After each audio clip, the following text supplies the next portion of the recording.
1 crore பட்ஜெட்டை நிறைய investors and NRI people ஒரே ப்ராப்பர்ட்டியில் இன்வெஸ்ட் பண்ணிட்டு இருக்காங்க.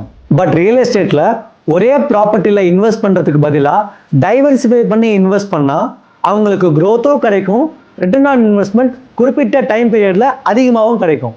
எப்படி ஒரு மியூச்சுவல் ஃபண்டில் மல்டி அசட் அலோகேஷன் இருக்கோ அதே மாதிரி தான் ரியல் எஸ்டேட்லையும் நீங்கள் பண்ண போகிற இன்வெஸ்ட்மெண்ட்டை டைவர்சிஃபை பண்ணி இன்வெஸ்ட் பண்ணுற மாதிரி ஒரு பிளான் இருக்குது. ஃபார் எக்ஸாம்பிள் 50% ஆஃப் த அமௌண்ட்டை ஒரு நல்ல லொகேஷன், ஒரு ரெண்டல் ஈல்டு தர மாதிரி இருக்க ஒரு அபார்ட்மெண்ட்லையும் 30% ஆஃப் த அமௌண்ட் டெவலப் ஆகிட்டு இருக்க லொகேஷனில் ஒரு லேண்ட் பர்ச்சேஸ் ஆகும், 20% ஆஃப் த அமௌண்ட் டெவலப் ஆக போகிற லொகேஷனில் ஒரு லேண்ட் பர்ச்சேஸ் ஆகும். நீங்கள் பண்ணீங்கன்னா நீங்கள் 1 crore ஒரே இடத்துல பர்ச்சேஸ் பண்ணி வரக்கூடிய ரிட்டர்ன்ஸை விட இந்த மாதிரி பண்ணும்போது உங்களுக்கு வெரி ஷார்ட் டைம்லேயே நீங்கள் மேக்ஸிமம் ரிட்டர்ன்ஸ் நீங்கள் எடுத்துக்கலாம். எப்படி டைவர்சிஃபை பண்ணுறது, எங்கே இன்வெஸ்ட் பண்ணுறதுன்னு யோசிச்சுட்டு இருக்கீங்களா?